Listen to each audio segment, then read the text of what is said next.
शून्य मशागत पद्धत सध्या महाराष्ट्रामध्ये खूप प्रचलित आहे आणि शून्य मशागत तंत्रज्ञान आपल्यापर्यंत श्री गुलाबराव खंडागळे यांच्या माध्यमातून शेतकऱ्यांपर्यंत पोचतं आहे. त्यासाठी एक प्लॉट करावा म्हणून मी प्रयोग म्हणून टोमॅटोचं जे पीक आहे पूर्वीचं त्याचे तुम्ही बेड पाहू शकता. मल्चिंग पेपर तसाच आहे आपल्या शेतामध्ये. त्या बेडवरती टोमॅटो पीक गेल्यानंतर थोडं गवत झालं तर राऊंड अप मारलं होतं आणि सिजेंटा कंपनीचं बी 756 व्हरायटी टोकन यंत्राने टोकून दिली आणि कुठलीही मशागत न करता पीक येतं आहे का, तर हे तुमच्याकडं समोर उदाहरण आहे की ती 100% सक्सेस आहे. अगदी 1250 रुपयाचं बी आणि 1,500 ते 2,000 रुपयाचं खतामध्ये 24-24 घेतलं आहे, पोटॅश घेतलं आहे, युरिया घेतला आहे थोडा आणि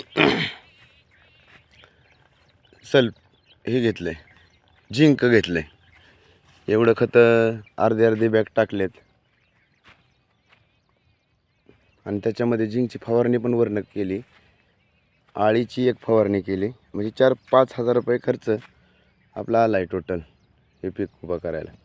आणि 5,000 रुपये खर्चामध्ये कुठलीही मशागत नाही, नांगरणी नाही, कल्टिवेटर नाही, पेरणीचा अवजार आहे, फक्त एक साधं टोकन यंत्र आणि त्याच्या सहाय्याने ही सुंदर चाऱ्यासाठी आलेली मका.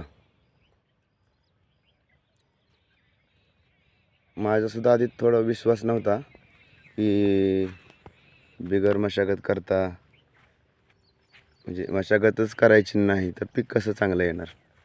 परंतु प्रयोग म्हणून हा डेमो प्लॉट मी केलेला आहे आणि अतिशय सुंदर रिझल्ट आपल्याला भेटला आहे.